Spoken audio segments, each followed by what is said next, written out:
We've got to have security. We have tremendous illegal immigration in the country. Well, I'll just say the Pope did go on to say this is not the gospel. As far as what you have said about whether I would advise to vote or not to vote, I'm not going to get involved with that. I say only that this man is not Christian. If he has said things like that, we must see if he said things in that way, and I will give him the benefit of the doubt. And he also talked about having a wall is not Christian, and he's got an awfully big wall at the Vatican, I will tell you. So it's going to be an interesting thing. Well, people do come and go through the Vatican, and it's open. And they're going to come and go through the wall. I mean, but they're going to come and go legally. They're going to do it legally.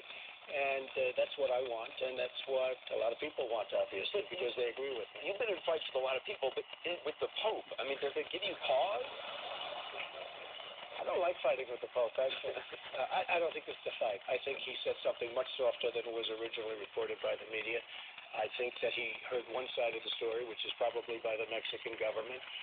He didn't see the tremendous strain that, the border is causing us with respect to illegal immigration, with the drugs pouring across the border. I mean, I just won the New Hampshire primary, and I will tell you, these are amazing people.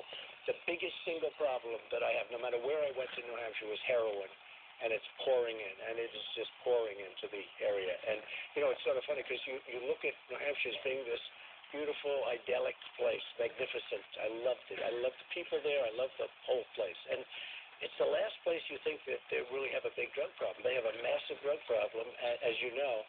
And it's always the first subject. No matter what I do, it's the first subject they want to talk about. And we've got to stop it. And it's pouring in through the southern border, and we are going to stop it. I just want to ask you one more question on the Pope, and then we'll move on, because there's a lot of other items in the news before we get to our voters, many of whom are undecided, as many people are in the state. Really? So you could undecided? No? You're doing well in the polls. You could pick up a couple of votes. Well, I guess so. Maybe. Yeah, maybe. We'll see. But early on you talked about forgiveness, and you were asked, in terms of your faith, whether you asked for forgiveness. And one point I remember you said to me, you try not to do things wrong so that you don't have to ask for forgiveness. Was there a moment when you first heard the Pope had said something about you that you thought, maybe I'm going to have to ask for forgiveness? No. Look, that's not real. I have a lot of respect for the Pope. I think he's got a lot of personalities, very different. He's a very different kind of a guy.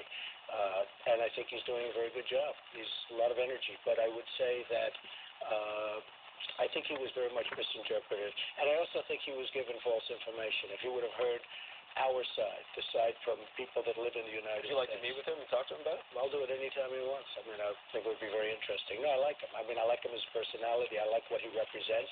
And I certainly have great respect for the position. As you know, we did a town hall last night. I talked to Marco Rubio. I talked to Senator Cruz. You sent Senator Cruz a cease and desist letter to the campaign about an ad they're running that features an old interview you did with Tim Russert back in the late 90s. Long time ago. Yeah, when you were many years when you were pro-choice.